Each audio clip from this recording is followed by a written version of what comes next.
Thank you. Did you know your husband could sing that good? It's really beautiful. Yeah. Very inspiring. What's also inspiring is that Walt and Ann are here. Boy, if everybody said, I can't get to church, man, you have to work to come to church. And it's just so good to have you here. And that's all I have to say today. I was thinking about this whole casting out of demons stuff that we've been talking about during the week and read about today. You know, back in Jesus' day, they didn't have support groups and hospitals and doctors and 12-step programs. So like when a person was sick or a little off, they would say, well, he or she is possessed by a demon. I remember Flip Wilson, he used to have the devil made me do it line back in his old comedy show. I'm not a real fan of the devil, but I think we all know that there is some evil in the world. And when we talk about what's wrong with the world, and lately that's what we talk about, and when we just think about that, it can easily drag us down. And let's face it, if things are going south in your life, if you're going through a tough time like a lot of people are, somehow you need something that helps you restore your faith and gives you that skip in your step back. And I hope in some measure that our church can be that for you and for others. That at least this humble room and what we do can bring some hope and strength and life to your soul.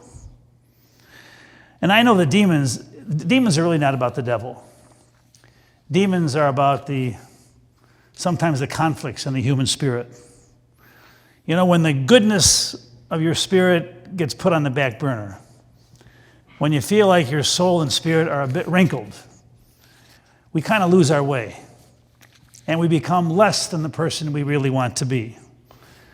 I'm not sure about you, but demons come in all kinds of packages too. There's anger, and there's jealousy, depression, anxiety, a lack of money, maybe a lack of self-esteem, maybe an addiction. And maybe there are just times when you're in a funk and you're not sure exactly how to get out of it. So where do we go? You know, especially now with the COVID, it's been almost 6 months since things began to shut down. You know, yesterday morning, yesterday was a day about the circle of life. I did my thought for the day a little bit early. And about 9:20, one of my so-called buddies calls me and said, Don, you just lied to us. I said, what do you mean? He said, well, you had your thought for the day, and you said it's good to be together at noon on a Saturday, and it was 9 o'clock, so you lied. And I said, okay, I'll cast out that demon. I'll never do that again, I promise. But the reason I did that is because I had a baptism afterwards.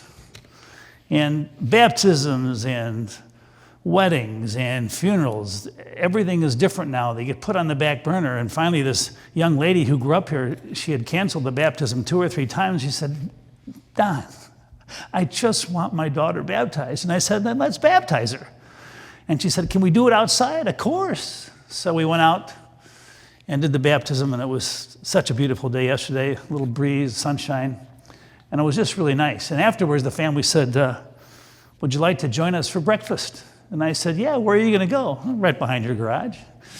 And so right behind our garage, they brought out some donuts, some Starbucks coffee, and we had a beautiful brunch together.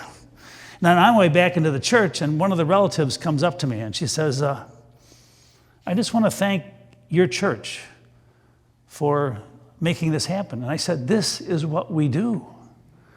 Baptisms and stuff, we make it happen. And she said, I want to tell you, I've been here now for an hour between the baptism and the breakfast, and this is the first time in months that I felt normal. We just got together and did something without thinking about what's wrong. And I think that's what we need once in a while. We need to have moments, little slices of a day or whatever, where you can simply be at peace and feel like maybe there isn't as much wrong with the world as we think there is. And after that, I went to do a funeral for a guy that's been a State Farm agent. He even knows Gaylord for years and years, and his son has taken over. He's kind of a legend in Orland Park. Bill, and I never get him pronounced Casaropoulos or whatever his name is. He lived a full life. He had great family and great friends, and there were quite a few people there. And then after the funeral, one of the grandkids comes up and says, "That poem you read, The Dash, is that the first time you ever read it?" I said, "No, I read it like 10,000. She said, "Wow." She said that whole thing about that matters not how much you own, the cars, the house. What matters is how you live and love and how you spend your dash. And we had just said goodbye to a guy who really spent his dash well. You see, it's in the middle of all that. You know, a little thought for the day, a baptism of a little baby, saying goodbye to somebody who's lived a long period. It's in the middle of that circle. That's where God lives. That's where we meet God. So I came back here to the church, and everybody was gone. And I came in the sanctuary and sat where you are. And I thought about Maddie Stepanek. And I looked up and I tried to talk to Maddie. I said, "Maddie, you've been gone since 2004. You wrote these beautiful prayers and books.